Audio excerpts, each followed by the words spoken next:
Pernah terfikir tak kenapa ahli sejarah sendiri tak pernah sepakat Firaun zaman Nabi Musa AS? Kepada yang ingat video aku yang sebelum ni, Ramses II sering dikaitkan dengan Firaun zaman Nabi Musa AS.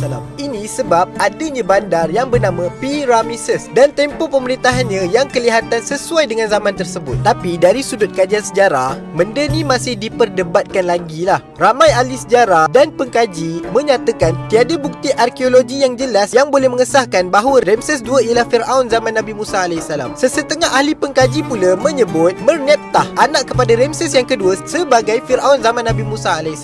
Tapi kritikan tetap ada. Maksudnya masih tak jelas lagi pemerintahan tu berlaku pada zaman dia ataupun pada zaman sebelum dia. Dan lepas tu ahli sejarah dan pengkaji ni seperti David Roll berpendapat bahawa susunan masa sejarah Mesir purba perlu dikaji balik. Kisah Musa AS berkemungkinan berlaku di bawah Firaun yang lebih awal daripada Ramses II atau Merneptah. Dalam masa yang sama, Piramid Giza tu telah dibina 4,500 tahun yang lalu. Maksud dia dekat sini, dia jauh lebih awal daripada zaman Ramses II atau Merneptah, dan jauh sebelum tempoh yang biasanya dikaitkan dengan zaman Nabi Musa AS.